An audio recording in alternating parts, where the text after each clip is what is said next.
going live on my personal page as well. Baruch atah Adonai Eloheinu melech haolam she'hakol niyeh b'dvaro. That's right. If you are watching us, please say hi. Please tell me where you're watching from so we can acknowledge you. You see me? Can you see it? Okay, so if you want to just chat, so I can see that it's working. Yeah, oh, they're right there. Yeah. Want to hand those out, pretty please? Okay,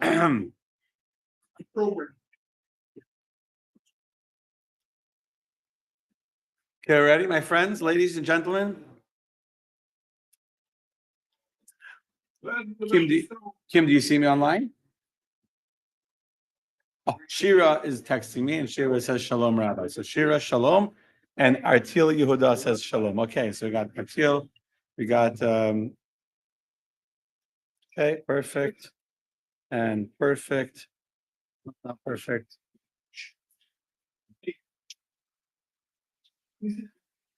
Okay, ready? Artil Yehuda, Shalom. How are you? Where are you joining us from?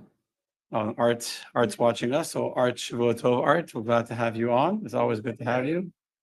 1 second.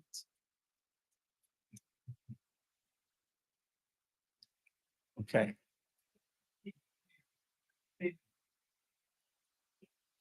Okay, ready, my friends? Good evening. Erev Tov. Time. Everyone has a paper? Good evening, Esther. Okay, David, you ready? Okay. It's your fault? Okay. So, good evening, Marcia. So tonight's class, Erev Tov from Olympia, Washington, Shavuot Tov. And good evening, Ravit, and everyone that's watching us. So tonight's class, as always, is in the memory of Yitzchak Tzibin Yosef.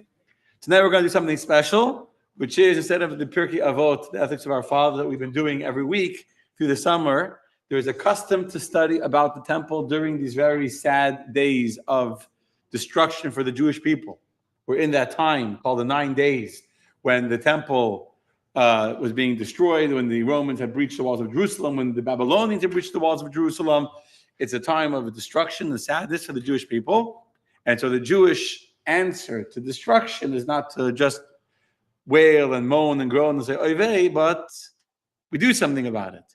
Now, one of the things we do is the Rebbe encouraged us for the custom to study about the Beis HaMikdash. Well, first of all, because we believe very strongly that very, very soon we're all going to go back to the temple. And you don't want to get there and say, which way, if you ever get to an airport, when Mashiach comes, there'll be a lot of people there, right? It's going to be very busy, very hectic. And we go on them running with, sin offerings and this and that, and you'll be a little confused. So wouldn't you like to know what's going on where, device unexpectedly stopped. You would like to know what's going on. You'd like to know what's going on, where's going on. So you need to know what's happening in the temple. But in addition to that, we also know that when you study the laws of something, that alone, the study of the Torah, creates a reality. Which is why, for example, we no longer have offerings to bring in the temple, but we learn the laws of the offerings in the temple. The rabbis tell us the study of the laws is as if you actually brought the korban, the offering itself. So by studying the laws of the Beit HaMikdash, we're actually helping in some ways build a spiritual reality, but to build the temple, which will translate into the temple being built physically as well. So good evening to everyone watching. Good evening, Joan. Good evening, Artil from Davao, from the Philippines, and Jessica from Pennsylvania, and Harold from Southern Oregon, and all my local friends watching from, all the way from right here, and from Tamarack, and from the west coast of Florida. So I want to tell you first a story that happened to me yesterday. I'll tell you what happened yesterday, and then we'll talk about the temple, something fascinating. And then most importantly, I'm going to end with an extremely inspirational message that when I thought of this idea, it hit me so powerfully. It's not an original idea. I heard it from a Rebbetzin actually, but it's very powerful. And I want to share it with you. I don't know what this keeps on doing this.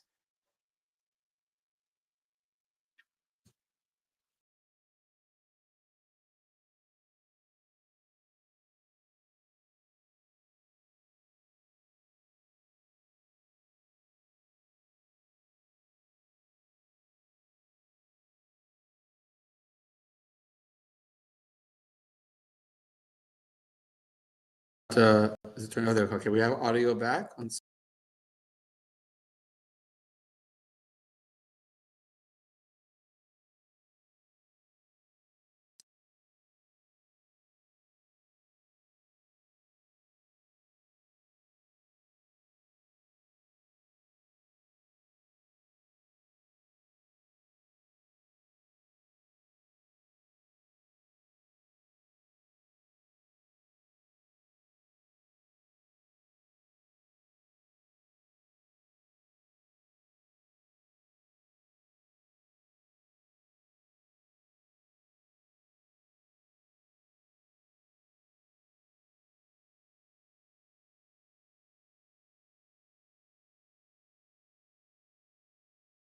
Okay, perfect. So there we go. So my friend, so here's the story. Yesterday, I went to New York. I went to the Ohel to go pray because it's very important on a regular basis to go to the Ohel and to pray and to spiritually invigorate yourself. I'll talk about that a little more later. I went with my son Mayor, who he went today to overnight camp. So I had to bring him to New York. That was like part of an excuse. I really went there was a group going from Florida. I could have just sent them on the group. I wanted to go to New York to go to the Ohel. I went with a good friend, with Heath. So he went with me, and we flew 6:00 in the morning yesterday morning.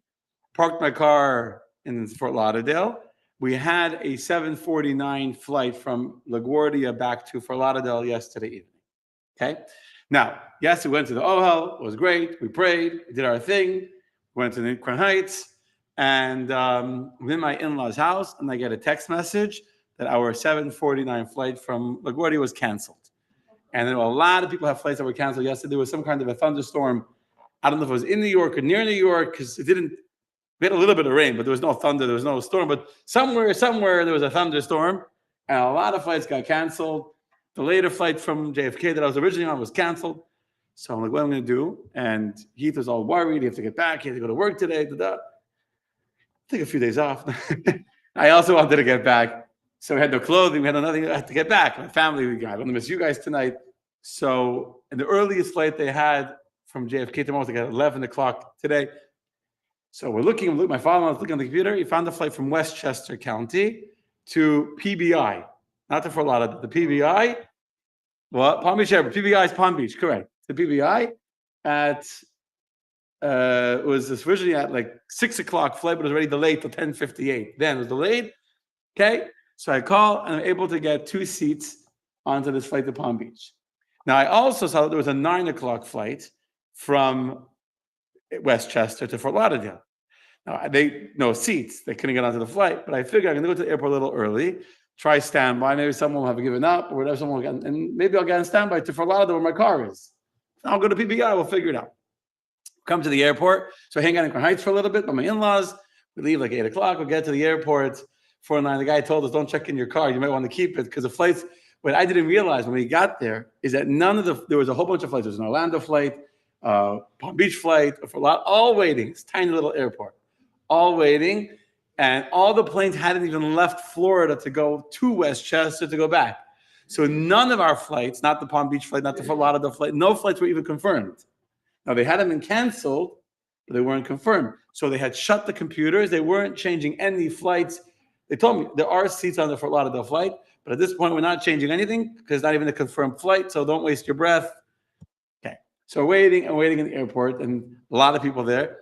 Now, I've been in Westchester twice, and both times I've been there. It's a tiny airport. I've met Jews there. I've had stories there. I shared the story, wrote an email about it. I met a lady, my first time in Westchester. There was a woman that I had met in the lobby of Coral Springs Hospital a while before. I was going to visit someone. I was waiting to give my license to go through security. She had come down from my mother. She was having an issue with the valet. There was no valet outside. She came back inside. She saw me, and she asked me if I don't mind going to visit her mother on the 3rd floor. She gave me the room number. Of course, I went upstairs. She wasn't there, but her stepfather, her mother's husband, was there. And I prayed with her. I did my thing, and I left. That was it. I got a message, whatever, thank you for going to visit. I gave her my card. And I sent her whatever, offered my condolences, passed. I didn't hear anything. There was no funeral. That was it. So all of a sudden, I'm standing in the airport. So going back 2 years ago, maybe, or last year, 2 years ago. It was summertime also. And she comes running over to me, Rabbi Denburg. my daughter Sydney was with me, and I didn't recognize her, but she said, you were in the hospital, you were with my mother, and I wanted to thank you because you were the last person my mother spoke to. When you went to visit her, she spoke, and then I was like, her husband said that when you came, she like perked up and she woke up and she spoke, and it was so beautiful that you went to go visit her, and then her last conversation was with the rabbi in prayer. So I really wanted to thank you. But I kept saying I have to stop by the synagogue. She lives in Eagle Trace. She lives right across the street. So I really wanted to come by, but I didn't get a chance. And then one day she was driving on Shabbat and she saw me walking home from synagogue with my kids. And she wanted to stop. And her daughter in the car wouldn't let her stop. It was too embarrassing. So she didn't stop. So she had to meet me in Westchester County. We live across the street from each other. So of course, we were teaching Journey of the Soul. This was like 3 years ago. So I had a whole conversation with her for like 45 minutes in the lounge. Other Jews came over to me in that time. It's a small little airport. And so she came to my home for Shabbat dinner, and she came to some court classes afterwards. So I'm having in my mind. And then another time, I met another lady there who I know her kids, who got them a little more involved in seating. So I got to meet some Jews. I'm going to be stuck here for hours. The Fort Lauderdale flight was waiting for a plane from Fort Myers. It hadn't taken off yet. The Palm Beach flight was waiting for a plane from Palm Beach. Hadn't taken off yet. So there's still a long time. So if you follow my Facebook status or my WhatsApp status, you saw I was pacing up and down the hall. If you go into WhatsApp and my status, you'll see all the people I met the whole night. I was on the roll. I was meeting one person after another person. Lots of Jews there in the airport. The Catskills, going from the Catskills to Florida. Who do you think's in the airport going from the Catskills to Florida? It's not Jamaican. Let's just say that. It's a lot of Jews in the airports. I met a lot of people, heard some interesting stories. I actually met Evan and Frankie Cohen, which is Abin and Kyle Cohen's son and daughter-in-law. Yeah. She was asking how you're doing, by the way. Yeah, she asked about you. She asked about a few people. She had a whole list. You want to know in the community. So I met a few people. That was very nice. And if you guys behave nicely and you stay through the class, I will share with you a story of the Rabbi. I heard a first-hand story from the person that it happened to. Not like I heard a story. First guy I sat to. First thing I did was I prayed Ma'ariv. And I walked around a little bit, and the guy sitting next to me was looking at me. I knew he was Jewish.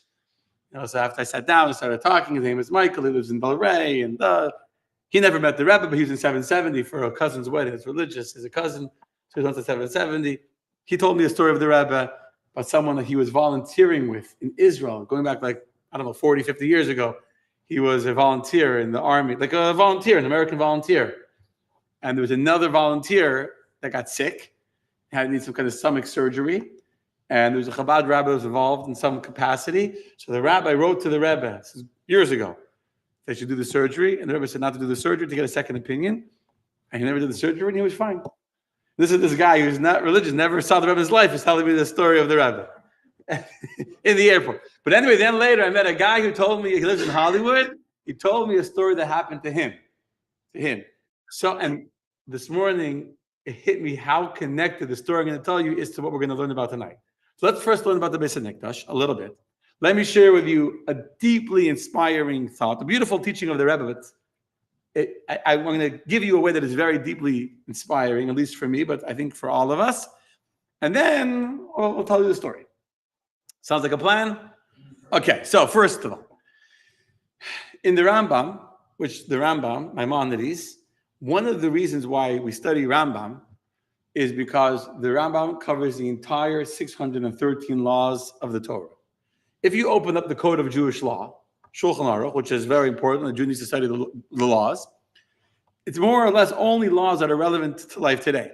So the Code of Jewish Law does not talk about the temple, doesn't talk about sacrifices or the laws of the Ark, because we don't have an Aron Kodesh, we don't have offerings, we don't have the temple now, so it's not part of there's no section in the book of Jewish law on the temple. But the Rambam, Maimonides, covers everything, all 613 Torah laws. So in the Rambam, which happens to be for those that study 3 chapters of Rambam a day, which I do, I study every single day, and last night I did today's, we're actually learning the Rambam about the laws of the temple. So it's fascinating that right now, during the time when we're supposed to be learning about the temple, because it's a time of mourning the destruction of the temple, those that study daily Rambam are actually learning about the temple. So in the Rambam, which I studied yesterday on the plane, going to New York. This is what I studied yesterday. Yesterday, going to New York. The Rambam writes as follows. Good evening. If you're watching me on my personal page, you can see I'm going to share the screen. But if not, it's the very first halacha of the 4th chapter of the Rambam. Now, just a quick, the first chapter of the laws of the temple describes a temple, what its purpose is, why we have a temple.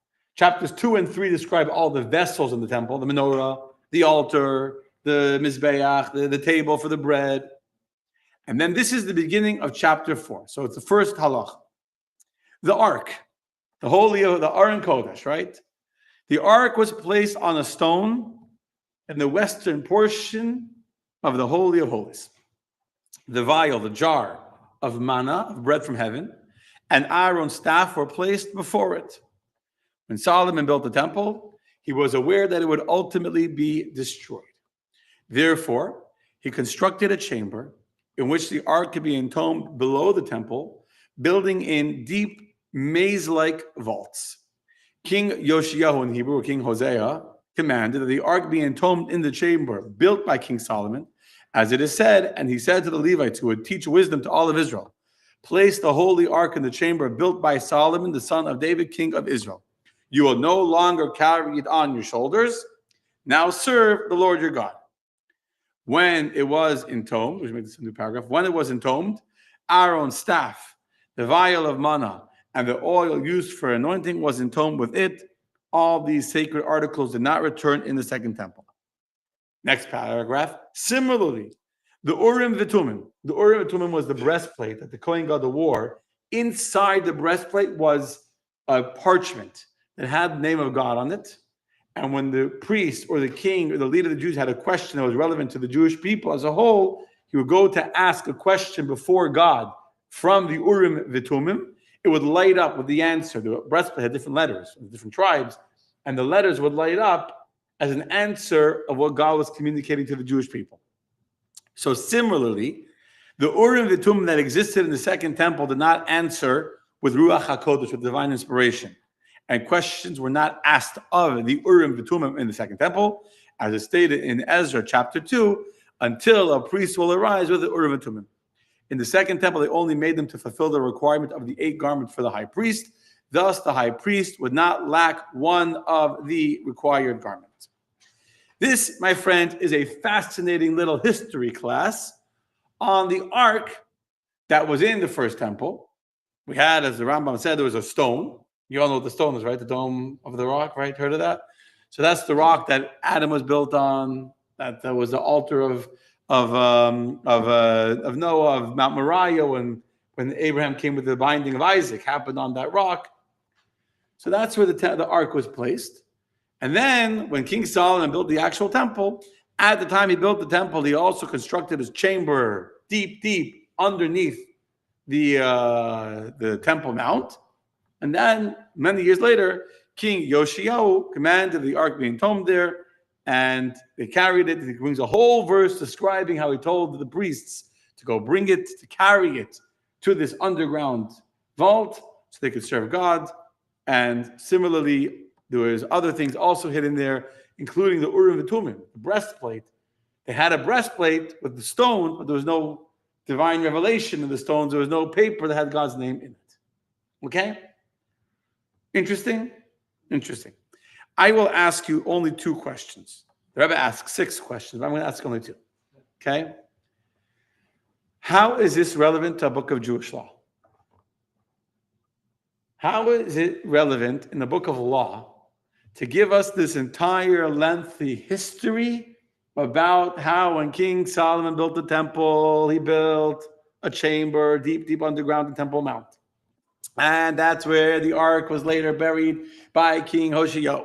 And he went and he put it there and he hid it and he told the priest the whole story, quoting not just the beginning of the verse, but the whole entire verse, how he told them to carry it and place it there and then to serve God. And then the Urim V'Tumim. You know, like you ever teach a class, you're talking to a friend, like, you know, you say, like, my flight got canceled.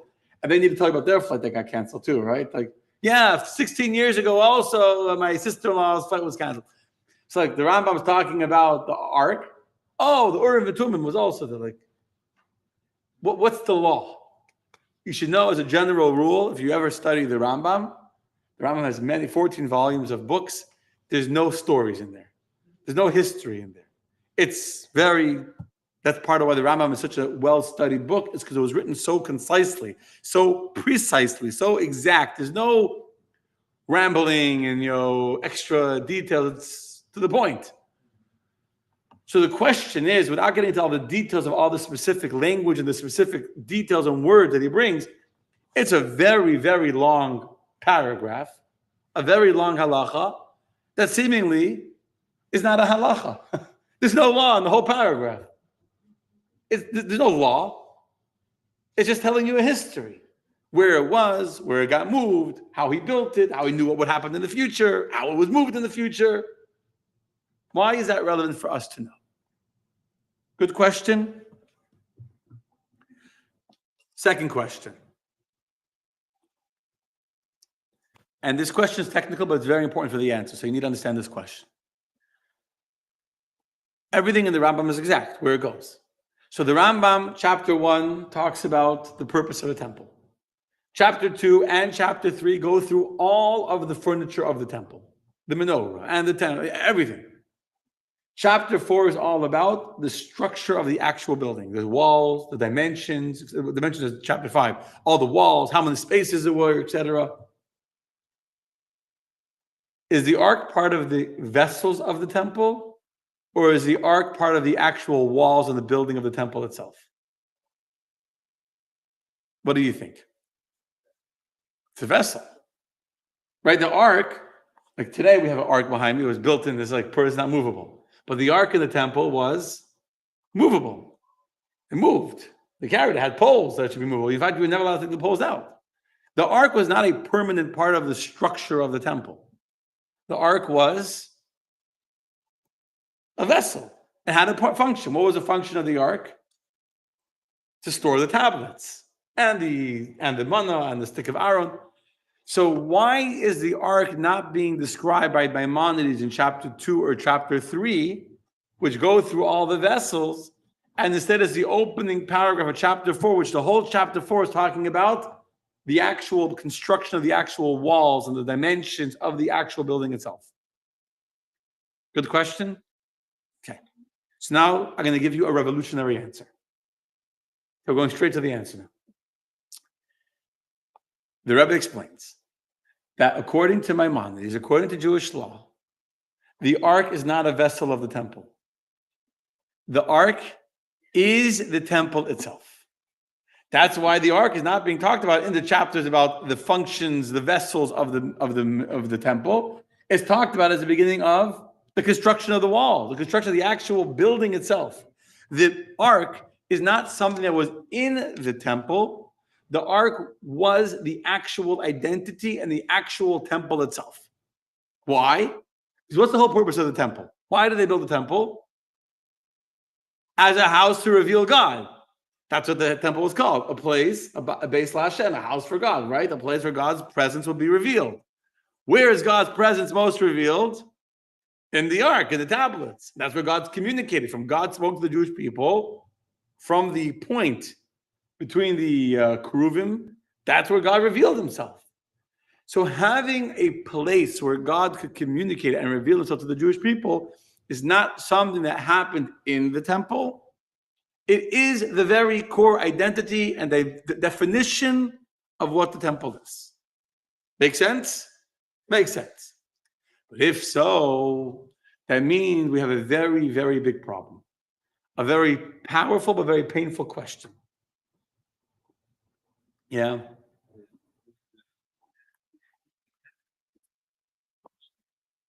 Well, the temple, we're going to get to soon if it's destroyed. Well, it was destroyed on Tisha B'Av.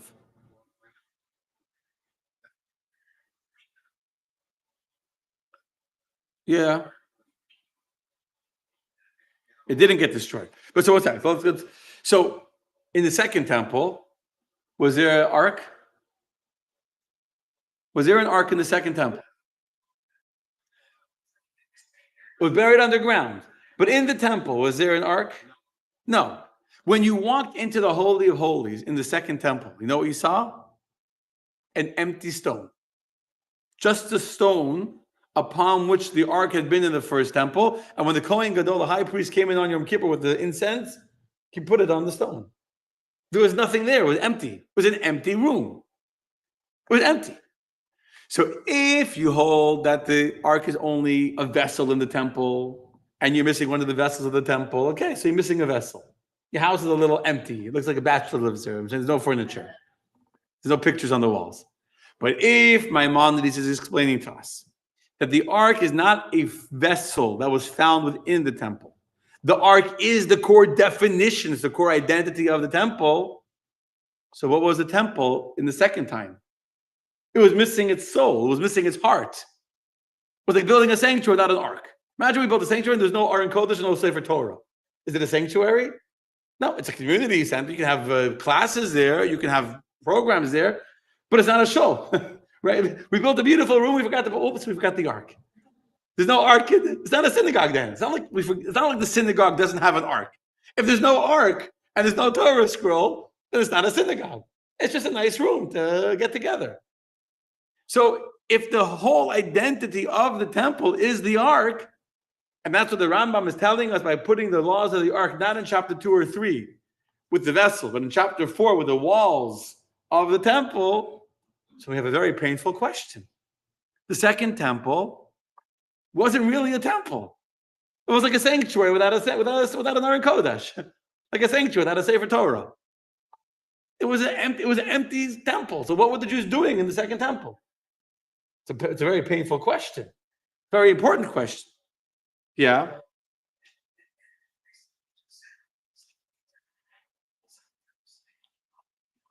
Yes, the second temple sitting on top of the tomb. The third temple will also be sitting in the same place. The third temple will also have the ark revealed inside it. There won't be an empty room in the third temple, but the second temple seemed to be like it was an empty room. It was down there, and you guys were touching this before. Says the Rebbe something so beautiful. When the Rambam starts the entire chapter about the building of the temple, the Rambam tells you that at that time, Shlomo HaMelech, King Solomon, in his wisdom, decided to build 2 rooms for the ark. 2 rooms. One room for the ark was above ground in the Holy of Holies. And the other room that was a primary place from the beginning of its construction of the temple was deep underground, somewhere in some winding tunnel underground, is also a room that at construction was consecrated as a place for the temple. I'll give you an example. I'm standing right now by my podium. This is my spot, so to say, but it's not my only spot. If you go into that room, the main sanctuary, for those that are watching online, we're in the daily shul. We have the main shul. And there I have another podium, right? So I'm standing here. I'm not in my place. I'm in my place. If I'm standing by that podium, I'm also in my place. I have 2 places. I speak from here, I speak from there. Normally, when we think of the temple, of the ark being hidden, what do we normally think? The ark is meant to be in the Holy of Holies. For whatever reason, there was a destruction, and the Babylonians were coming, and we were running into hide, it shouldn't be destroyed. So what to do? We had no choice. Plan B, we found a hiding place where to put the ark in the meantime so it shouldn't be destroyed. Says the Rambam, no, it wasn't a plan B. Plan A is to have 2 places. And at the moment of construction, the underground tunnel was consecrated with the same holiness and the same intent, the same permanence as the above ground room of the temple.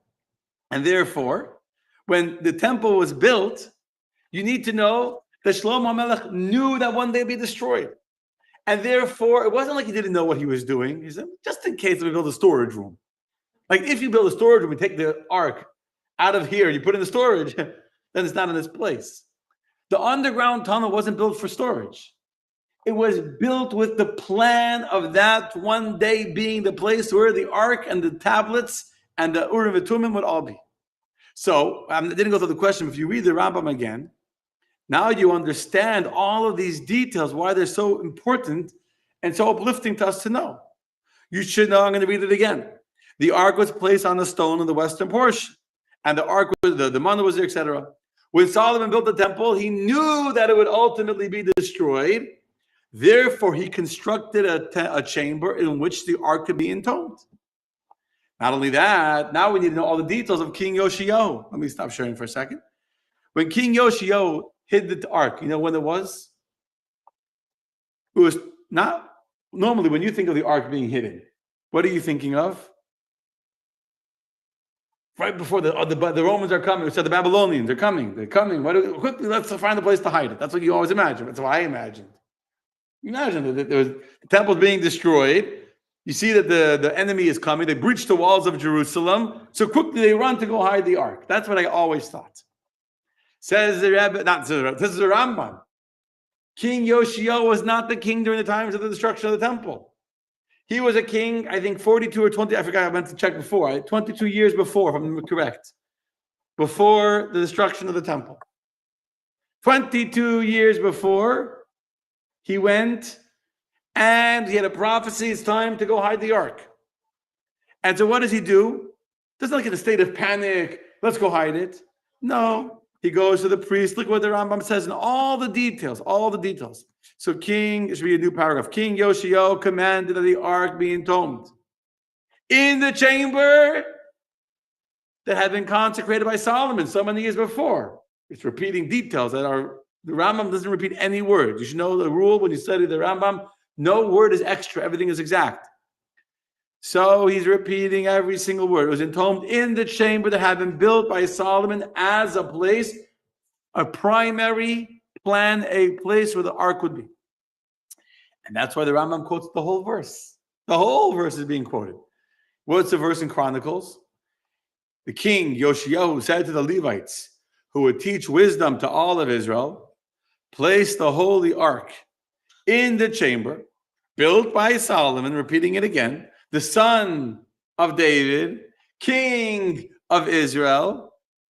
You will no longer carry it on your shoulders. And what's the next words? Now serve the Lord your God.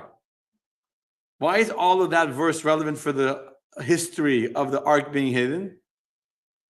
Seemingly it's not even important to know that whole long verse. But the end of that verse is so important. What's the end of that verse saying to us? Now serve the Lord your God. Meaning, don't think that by the ark being hidden, you can no longer serve God properly. You would have thought, when you have the ark, now we can do the proper service. Now we don't have the ark, something is missing. We can't do a proper Yom Kippur service. We're bringing incense into an empty room. It's not really incense. It's not really Yom Kippur without the ark there. That's what you would think. So the Rambam is quoting in a book of Jewish law the entire story, the entire command from beginning till end of the king to the priests to tell you that when the ark was being hidden, it wasn't some rush job by someone running before the Babylonians would burn down the temple. It happened 22 years before. He's commanding the priests who are anointed and who are purified and who are worthy of carrying the ark. And he says it's time to move from this room to that room.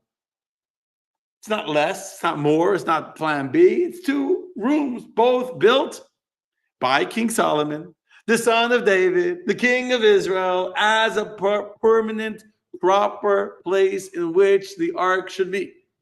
And therefore you won't carry it anymore. And now you will continue to serve the Lord your God.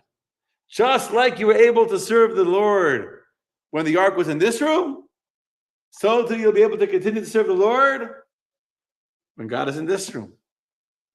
And by the way, that's what you were saying. When you're saying that the temple wasn't destroyed, that's really what it means. Because what's he saying, the Rambam? Even in the second temple, when it seemed like there was no ark, or even after the temple was destroyed and it seems like there's no ark, it's still there. It's still there. The room that King Solomon built as part of the construction of the original temple is still standing. It's underground, but it's still standing.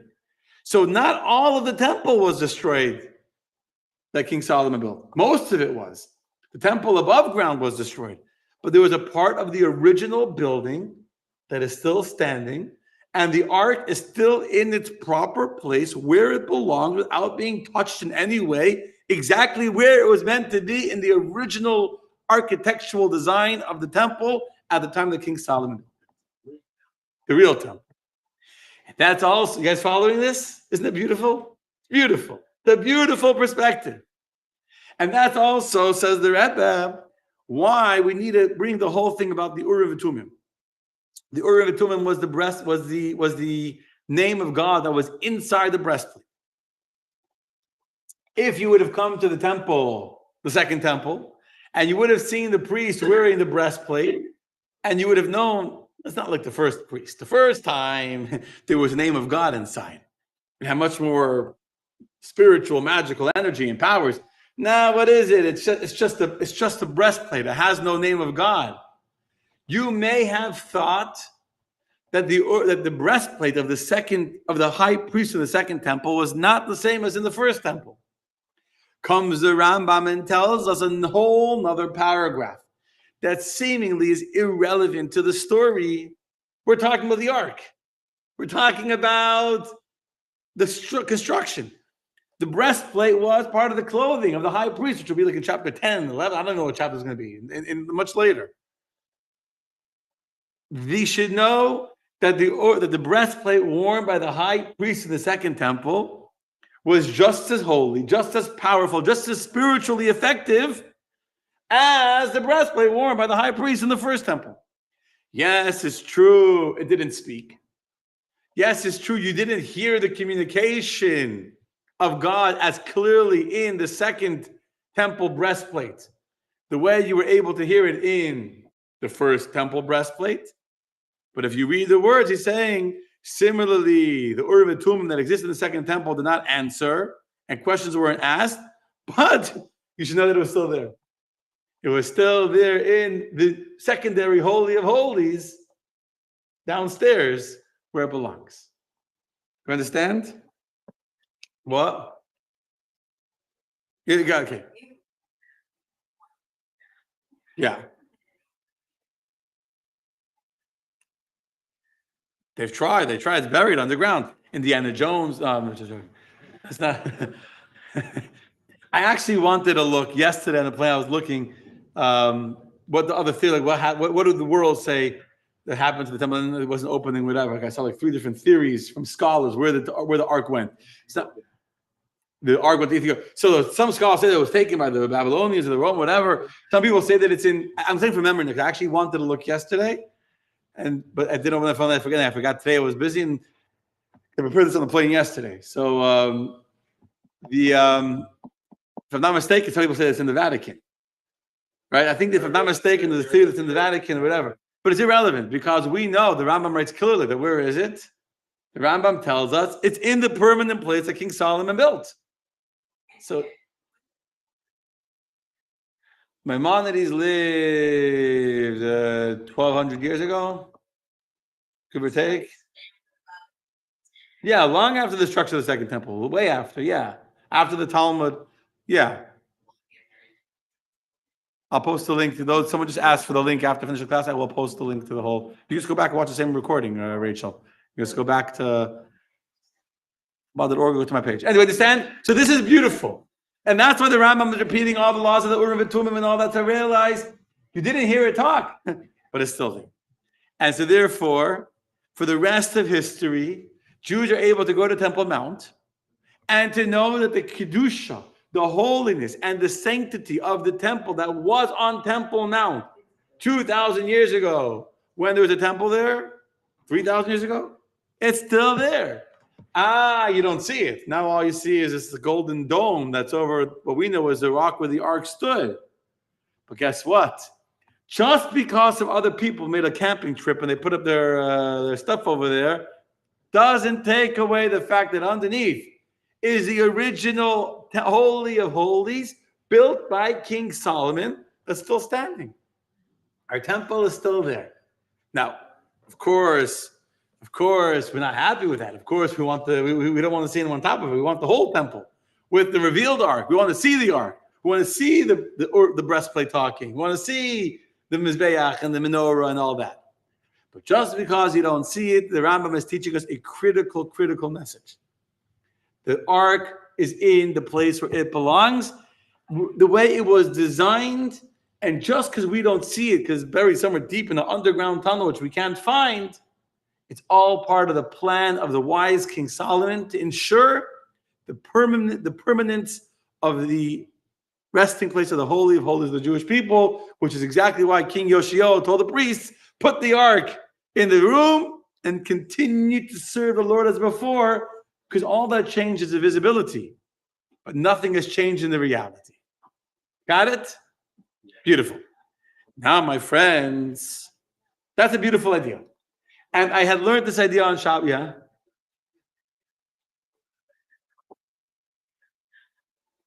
Correct. We haven't found it. Correct. Well, I don't even want to know what the Arabs have done on Temple Mount. They've done a lot of illegal excavations and destroyed a lot of artifacts and a lot of historical proof of our existence on that mountain long, long before they've ever existed and long before the word Palestinian was even a made up word, but that's not the point. The point is not going to be found. God will never let it be found until the third temple comes. And when the third temple comes, we're going to have the temple back.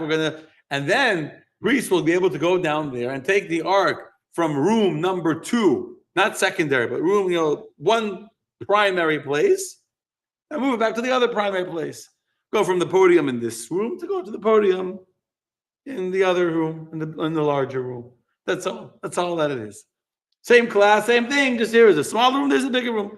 Here the temple is downstairs. We don't see it. Here it's upstairs where we could see it, but it's never left. It's kedusha. The holiness is never left.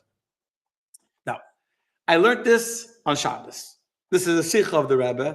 I learned it because I also learned the Rambam on it, and it was beautiful. I actually took on the plane. I finished studying it. Very nice. Then I heard a beautiful idea, and it just clicked how relevant this is for the fact that I went to the Ohel yesterday, for all of us that are living now in times of darkness and concealment.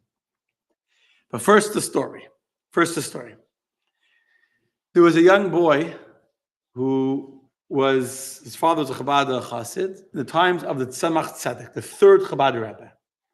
When he was a young boy, he went with his father to go travel to Lubavitch, which is the name of the city in Russia where the Tzemach Tzedek had his court, where he lived, where his shul was. Now, in those days, the custom was that after a person had a yechidus, which yechidus is called a private audience with the Rebbe, when they would come out from the private audience, they would dance. The Hasidim in the shul, they came out from his private meeting.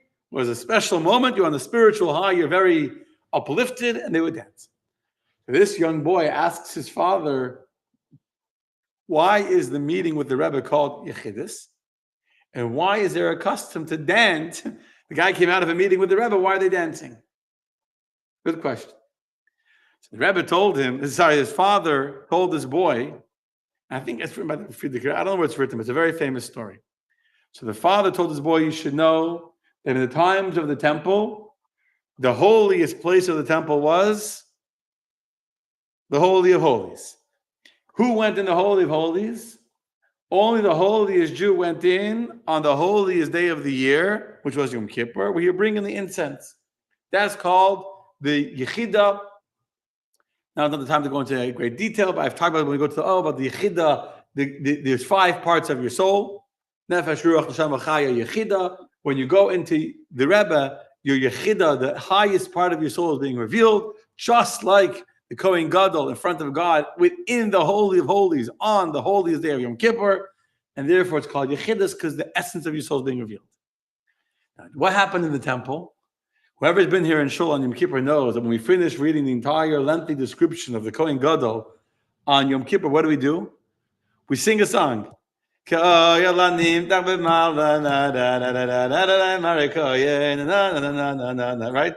That song? And we clap and we sing. We don't know the words by heart because we only once a year. But there's a song that describes the aura of the Kohen Gadol leaving the temple. And we sing it. If you've been here, we sing very happy. We clap. We're singing. It's a very happy song, a very good energy. It's very happy energy. And in fact, that's because in the times of the temple, when the Kohen Gadol would leave the temple on Yom Kippur night, we read this every year in Kippur, we read this. He would go out and the whole congregation, all the Jews would push to try and get a glimpse of his face. And his face would be shining with his aura, with his glow. And everyone would be rejoicing because he had finished the entire service of Yom Kippur successfully. His prayers, we were sure, would be answered. It's a very happy energy that's ascribed. So we sing a happy song because it describes in the machzor the joy.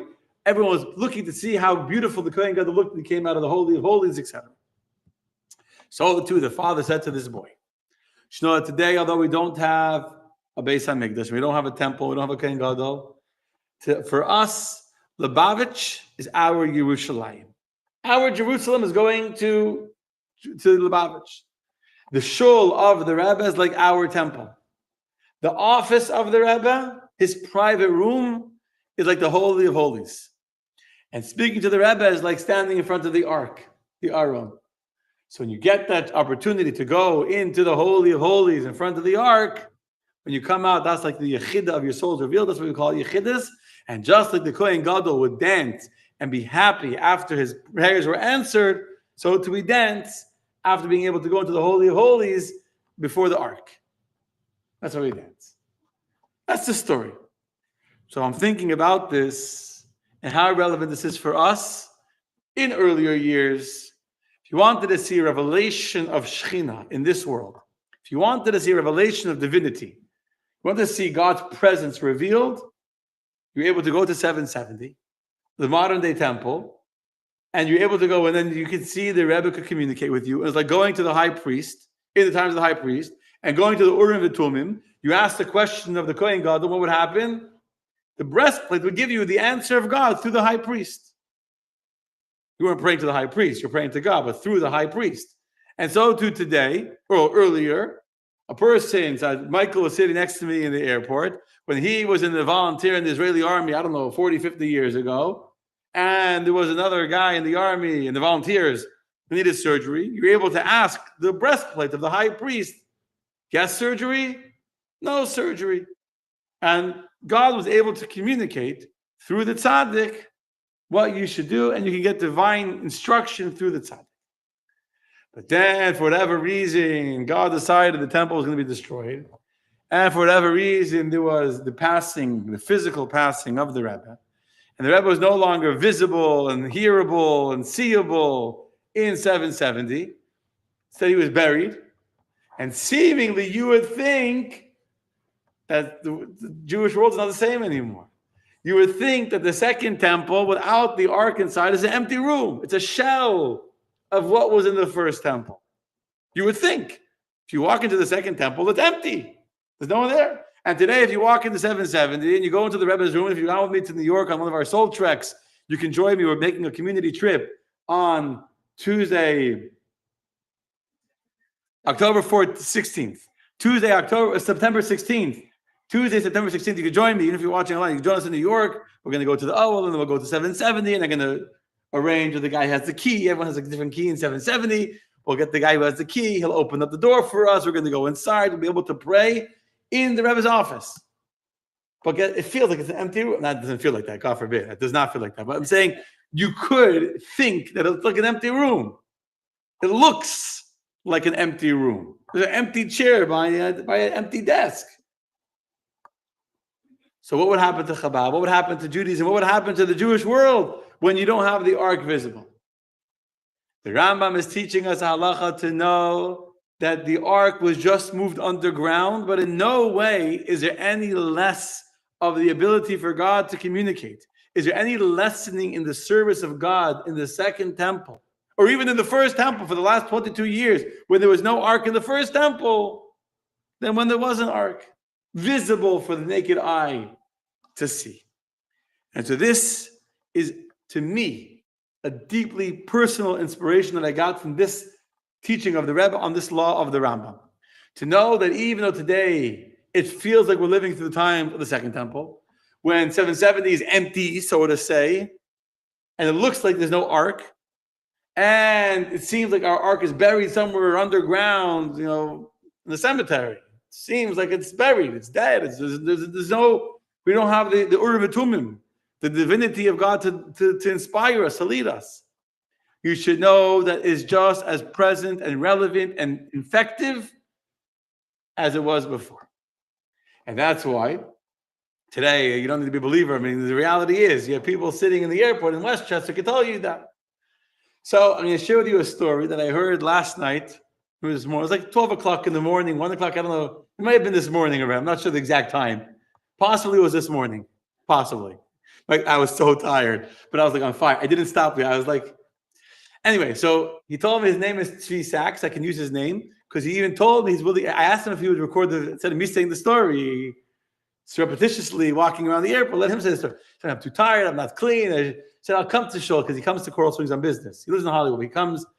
He said, I know exactly where your shoulder is. He said, oh, maybe I'll stop one day and then you can record me saying the story. But anyway, I know I have his permission to share this. So he used to live in New York. And this past year, because I'll tell you how why he told me the story. So I asked him, he came to me, if I die in marriage, whatever, we started talking. I prayed. So I told him I flew in this morning to go to the my car's in Fort Lauderdale. He was on the Fort Lauderdale flight, by the way. So he was on the Fort Lauderdale flight. He wanted to switch to the PBI flight because the PBI flight was leaving earlier than the Fort Lauderdale flight.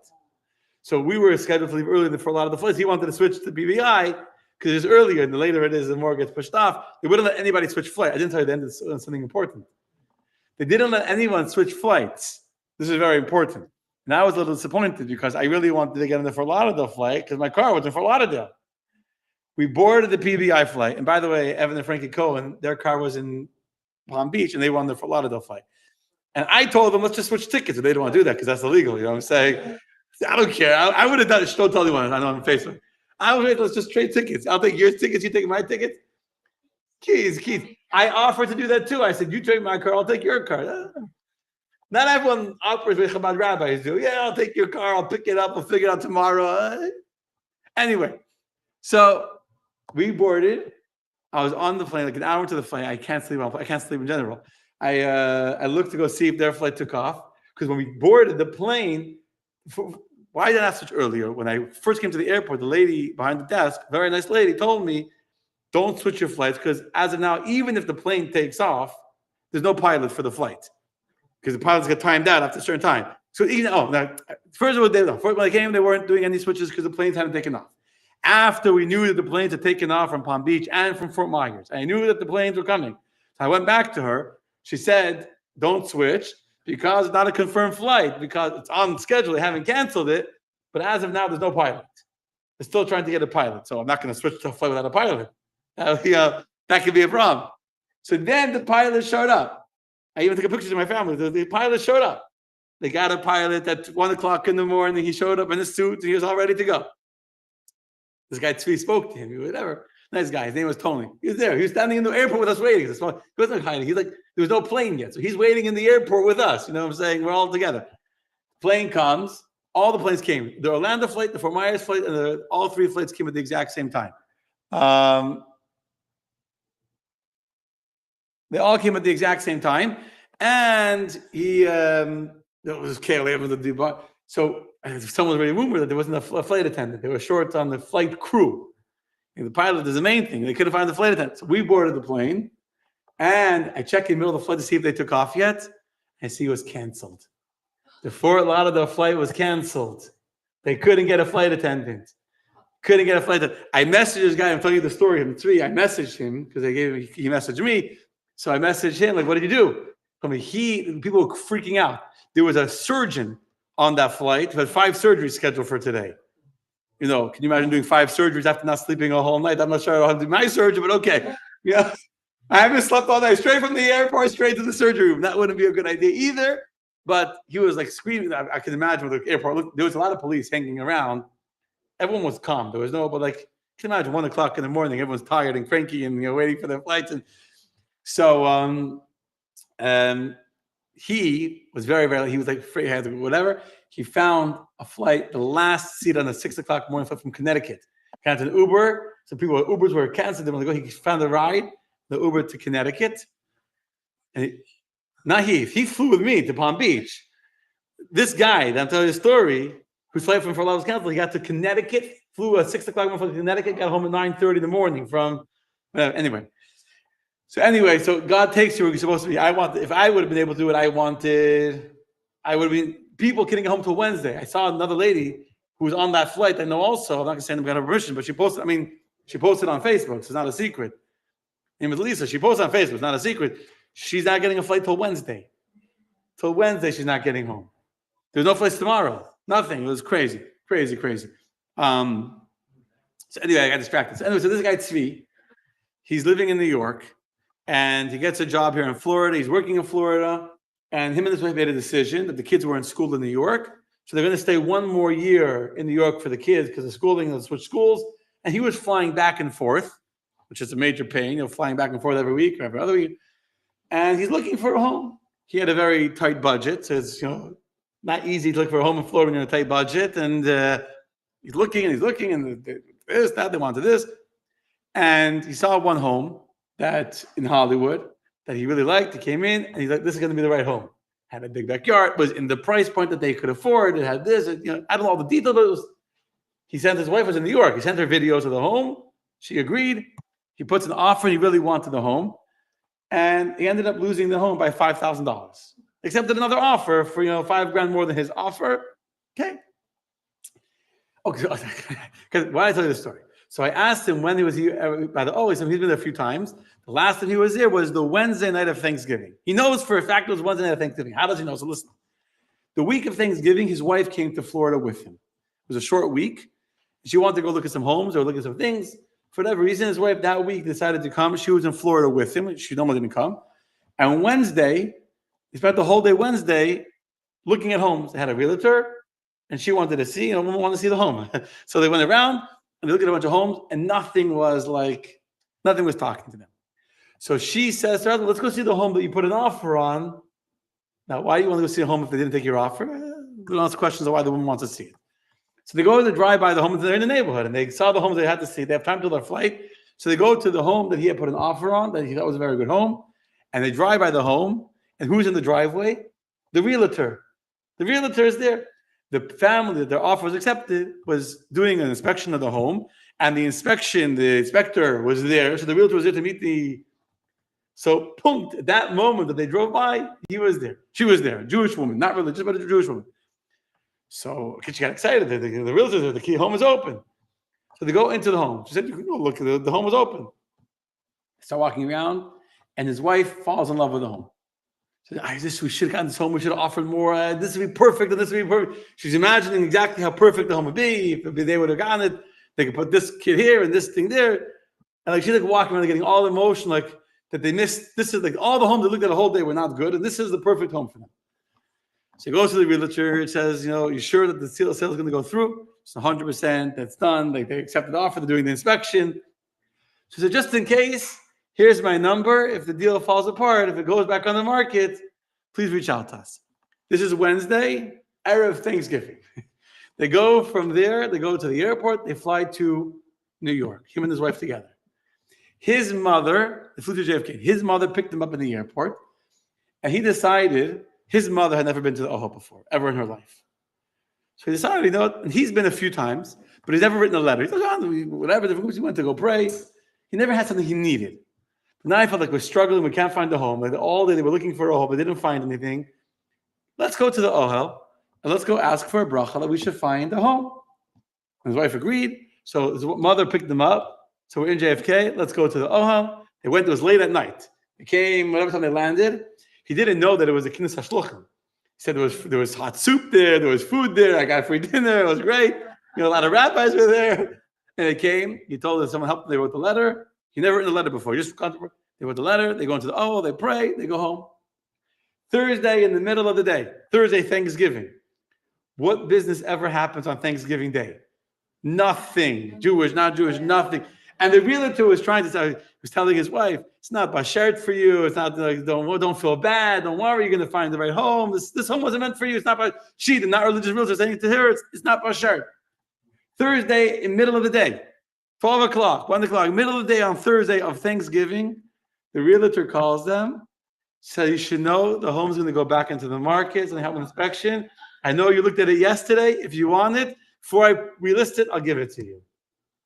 They were in the Ohel Wednesday night to pray for a home. Not even 24 hours later, on Thanksgiving Day, the realtor called him back. The home can be yours.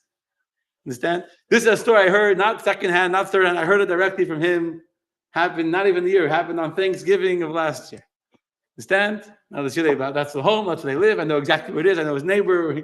Anyway, so that's the story, my friends. The point is, maybe I'll get to see the story himself, but the point is that even though today it seems like the temple is empty, it seems like the ark is buried underground, God set up in such a way that it's just a change of location. It's just a change of address. Not mistaken, the Rebbe said that about the previous Rebbe. The Rebbe, he's still the Rebbe. Holiness never leaves. The Jewish people are never abandoned. Change of address from 770 to but the Rebbe is still the Rebbe. Just a change of address. Tell the post office, change of address.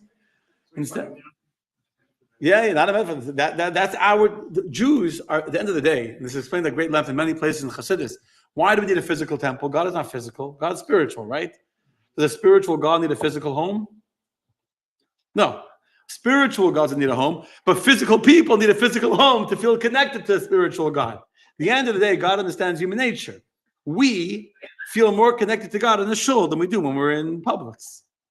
And that's normal. That's just the way we are. Because when you go into Publix, you don't feel spiritual. You feel worried about how much food costs, right? But when you go into a synagogue, because the space is conducive and is designed to be a spiritual space, and you know it's a spiritual space, and God is not more present here than he's in Publix. God is in Publix too. But here God's more revealed. You feel God more, you sense God more here. So the same thing is with a physical space of a sanctuary, same thing with the people. God gave us prophets, God gives us a high priest with a breastplate, God gives us tzaddikim, and God gives us rebbes, in order that we, the physical people, need a physical person we can talk to be able to have a relationship. So God gave us a Rebbe. And now we're in the time before Mashiach. Somehow the Rebbe is not so visible and not so physical and not so easily seen. Though it's very easily seen if you open your eyes. And that's exactly, I think, a very relevant for me personally. I went to the Ohel and actually I said, I davened. I need a clear sign. I'm struggling with clarity in a certain thing.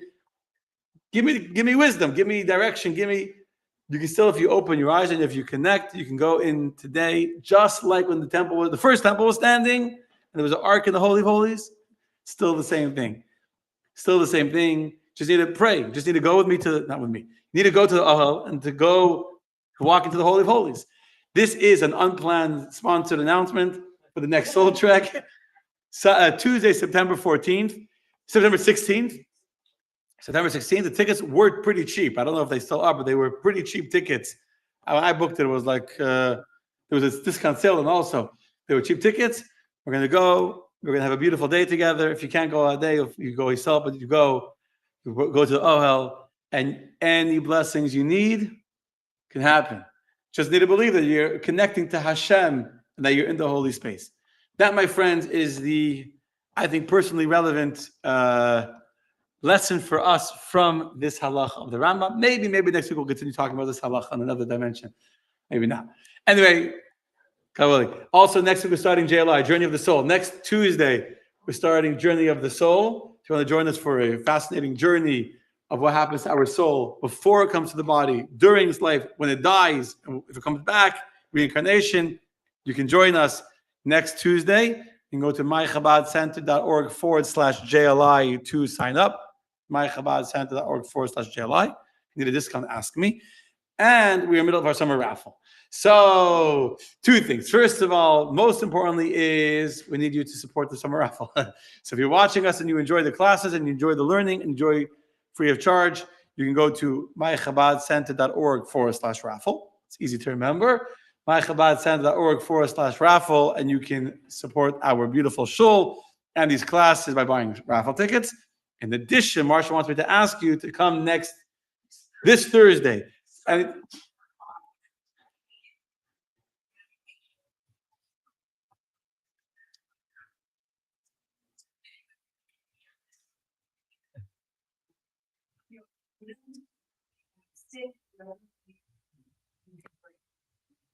correct. No, this Thursday is to make phone calls. I want to see how I post the link. I don't know how to just chat right now. But yes, correct. So if you could come make phone calls, that'd be helpful. More helpful if you support the raffle and you buy a lot of tickets, not just a few tickets. Any entry over $180 goes into a raffle for 2 round trip tickets to Israel. Yes, you get you're busy. Okay. Anything else important? No, that's it. Thank you very much. Thank you to Michelle and to Marsha and to Randy for helping. Randy's back Thursday? No, she's not back by Thursday. You guys got under control.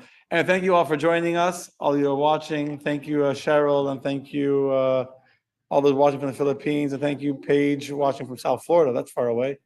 And thank you, Joe from Olympia, and Carmen. Oh, how are you, Carmen? And Christy, and Lucila, and Rochelle. We'll post the link. I'll post it afterwards. I'll post the link in a second. So the raffle, I'll post it in a second. That's how I do it now. I'm making you all busy.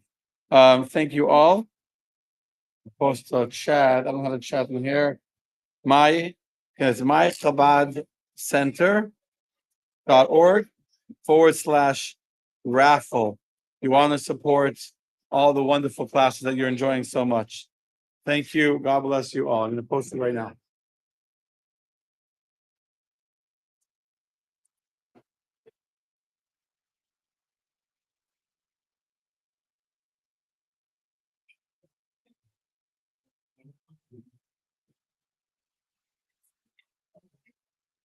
Yeah, people don't know. They get the call, they get the email. 100%. Yes, 1 second. Yes, Esther. So on the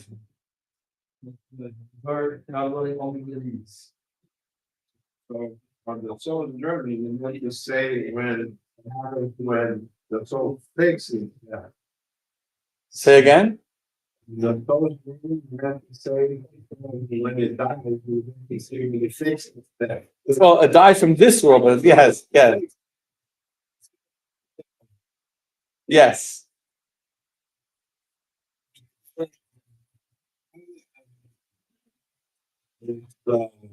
You're here to us to make it, develop, and then you secure the name up in heaven. Yeah. And cycle. That's correct. That's correct. Let's lift the rock out of the well of soul. Mm-hmm. Your name there, if you do a good job, the name will be kept. Right. And if not, lower it and put it in the cycle. Yes. So A half goal. You need? Yeah,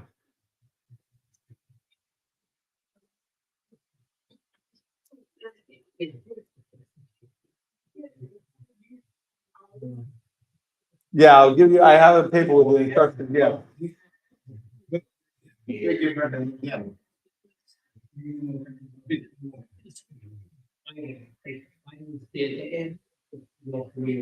So they put it back thinking, not hoping that it was right. Next day, they pieces. The only amount Muslims in something that is. There's God alone something they can feel. Good question. Ask God that question. You should ask God that question. I'm with you. I'm with you. I think that they should all fall apart. I'm with you. Yeah. Yeah. When we find here, we have the Shadow, which is the day about the Susa. Yeah. And the king, you're the fits. John, what are you going to do? Here we go. And he did the Susa foundation. And everybody there. Yes, everybody. So Rabbi, today you have to give a big patient as like and we have to she be supported. Yeah, you look at the because the body can monitor it. Feel beginning.